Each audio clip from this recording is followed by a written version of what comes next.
Thank you, Madam Deputy Speaker. And it's a pleasure to follow the Honourable Lady for Haywood and Middleton and the very important and serious points that she was making. I would like to congratulate the Honourable Member for Totnes for bringing forward this incredibly important debate, and to thank her and other members who've participated today for their work in this place in addressing and highlighting this incredibly important issue, and also for the very excellent debate that we have had. This issue is about unequal lives and unequal life chances. Now, like all members, I naturally take every opportunity that I can to talk about all that makes me proud to represent my constituency. And whether it's Telford's industry, its history of innovation and enterprise, its vibrant new town, its green spaces, its high-tech businesses and jobs, all of which I've spoken about with great pride and at some length. However, sometimes we must, as the Honourable Member for Stockton North so eloquently did, we must raise the issues that deeply affect the quality of life of our constituents, the issues that need to be addressed, the issues that are too often overlooked and glossed over.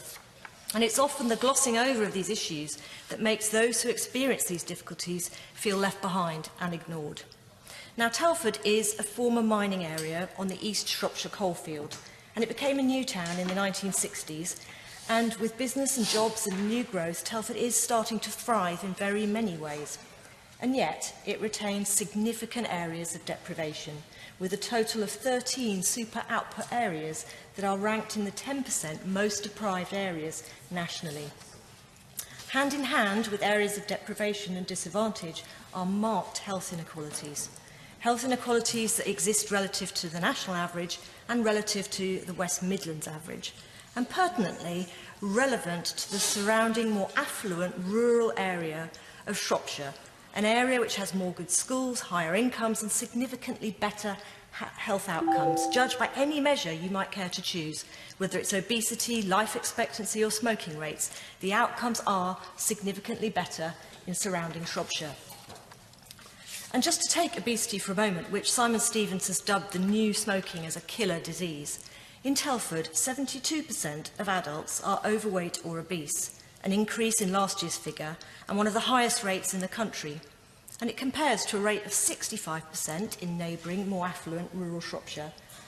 32% of adults in Telford are obese, compared to 24.4% nationally, whereas Shropshire, the figure is 23.1%. Now, I congratulate and admire organisations in Telford that are doing such good work to tackle this. However, the figure is continuing to increase, and this is something we cannot ignore, and it is something we must talk about and take more seriously.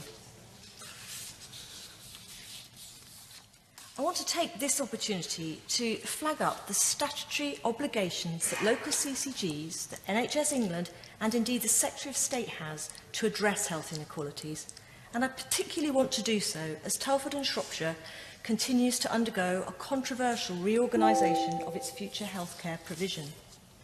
The Health and Social Care Act 2012 introduced legal duties on the Secretary of State, NHS England and CCGs to reduce health inequalities and to move towards greater investment in healthcare where levels of deprivation are higher.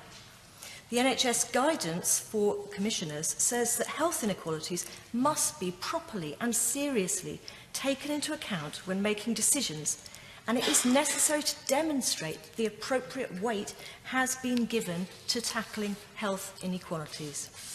Now, I know from my experience as a non-executive director of an NHS trust that the NHS is committed to this objective and that tackling health inequalities is at the heart of all the NHS does, but somehow it isn't happening.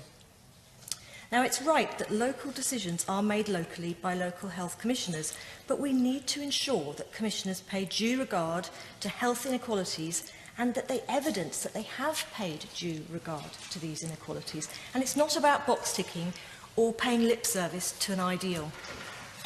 In Telford and Shropshire, we are in the third year of a review into the reconfiguration of healthcare provision, including Women and Children's Centre and an A&E.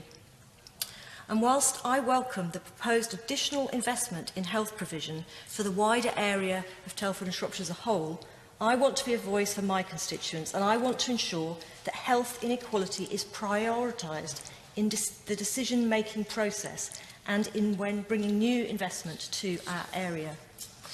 As the review of Telford and Shropshire's healthcare draws to a close after a protracted and expensive process, it has been confirmed that the preferred option is the closure of Telford's newly opened Women and Children's Centre at Princess Royal Hospital, and this centre to be moved and rebuilt in the more affluent area served by Royal Shrewsbury Hospital, and that the Royal Shrewsbury Hospital should in addition have extra investment in emergency care. My constituents are rightly concerned about this proposal, and that not only is this much-needed investment to be redirected elsewhere, but that Telford may also lose other key services. Telford has the greatest need. It has the fastest growing population. It is a rapidly expanding new town, and above all, it has the greatest inequality of health outcomes. We are hearing too often in Telford that rural sparsity is prioritised for additional investment or funding rather than deprivation, health inequalities and need. And, Madam Deputy Speaker, this is wrong.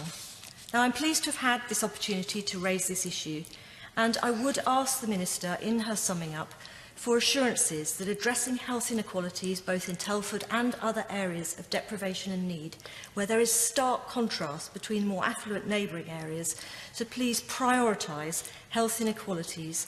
And as the Honourable Member for Plymouth and Devonport said, that resource really must follow need.